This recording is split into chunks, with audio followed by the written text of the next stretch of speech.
Hi there, Devin back in the kitchen. So for now, what we're going to review is some of the actual features and benefits of both the stand mixer and the food processor. But maybe even before we get to that, we should just talk about our target demographic. So with KitchenAid generally, we're looking for a woman between the ages of 25 and 54 with a bullseye of about 35 years of age. It's someone with a higher household income and someone who is definitely a culinary enthusiast. Someone who totes their kitchen as the most important room in the house and who obviously likes to spend a lot of time there. That being said, the analogy I like to use is this would ideally be like the sports car parked in the driveway. Every person that is a culinary enthusiast would love to have one of these as their feature item on their kitchen counter. And with the food processor, likewise as well, just for ease of convenience for preparing whether it's things for their baked goods or savory dips and spreads and soups. With these products, I'll start with the KitchenAid stand mixer. They do come in lots of different sizes, but currently for this activation, we are going to be focused on the artisan mixers. So with this particular model here and all of its friends here, the only difference between these three guys is color. So it does come in a wide range of colors. What I would suggest doing first before you start your actual demo is having a walk around the store, taking a look at what stock is available in your particular location and what colors are available. Generally, Home Outfitters stores can order stock of other colors, but you do want to check that with the manager. But as I said, lots of colors are available, even more so than what's featured here. You can get them in red, stainless steel, brushed copper, so lots of different choices to match decors as well. With these ones here, you get the amazing tilt lid. So what I'm going to do here, I'm just going to actually turn this around so you can see. On this side of the actual artisan mixer, you can see there's a little toggle switch. And the picture sort of clearly indicates what that's for. When it is to the, I guess, the left there, it's in the locked position. You can't lift it up, it's secure and ready to go. When you move the toggle over, it then allows you to lift up the mixer head so that you can either change your attachment, or if you need to, remove the bowl.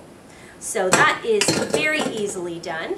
And then again, you would just pop it back down like that, move the toggle back over, and it's super secure. I'm just going to turn it around again for this side here.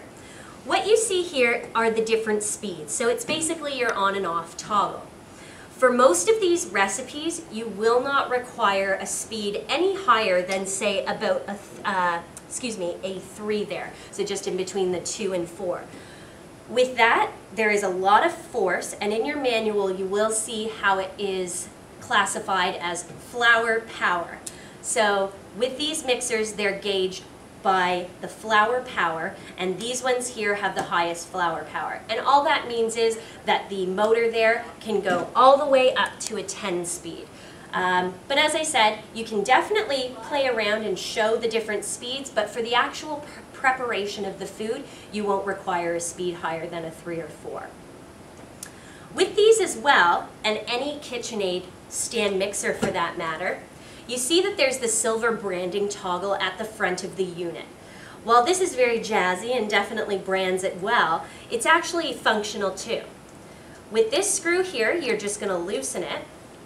This pops off, and what the functionality of this is for when people want to add accessories to their collection. So what I mean by that is there are different mixer packs that you can purchase, anywhere from an ice cream maker attachment, pasta maker attachments, as well as food grinders and sausage makers as well.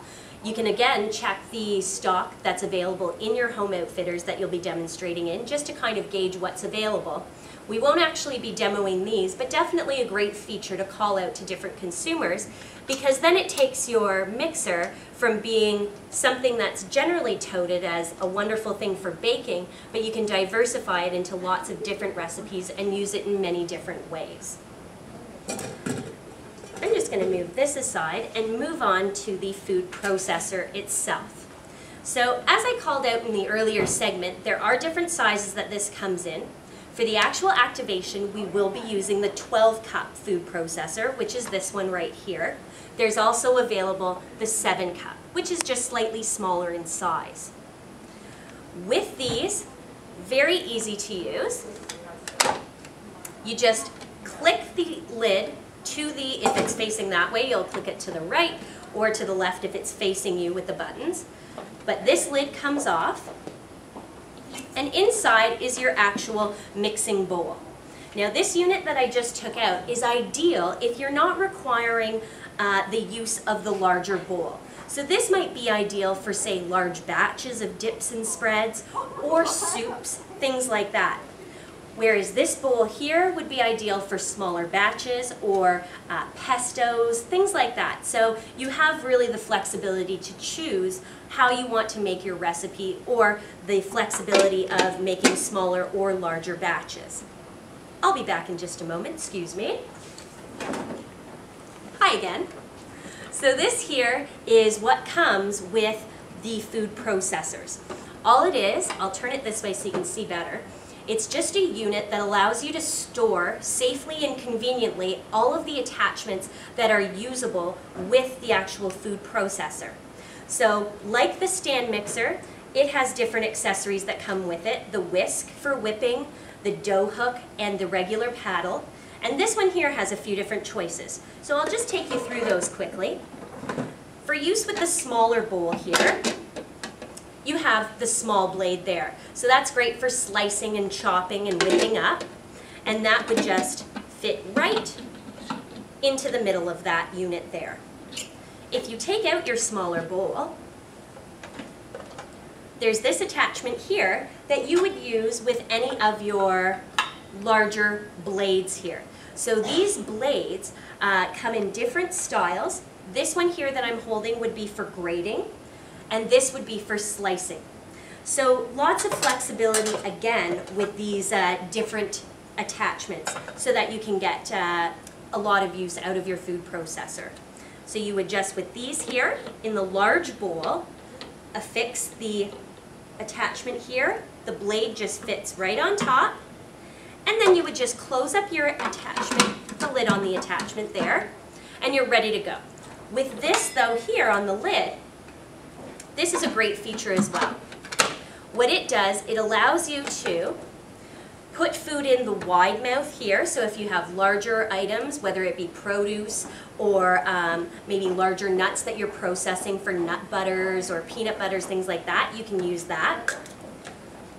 This unit here, the food pusher, actually snaps shut, but when I open it, it's just a regular unit that you could utilize and feed carrots through, things like that. Or if you're making something that requires you to emulsify your ingredients, so whether it's a salad dressing or maybe perhaps a mayonnaise, things where you want a really slow, steady pour, this unit here that fits into the top of the food pusher actually has a small hole, and what it allows you to do is, when it's on the actual food pusher on the lid, you can put your ingredients, whether it's your oil or whatnot, and it will slowly distribute right into the actual mixer bowl itself. So that's pretty much it when it comes to the actual appliances themselves. Again, as mentioned before, definitely go through your manual though, because it does highlight some of the things I've talked about here, but your manual also contains your price points and other features and benefits that will bridge the information that I've just given you. We'll see you back in a sec.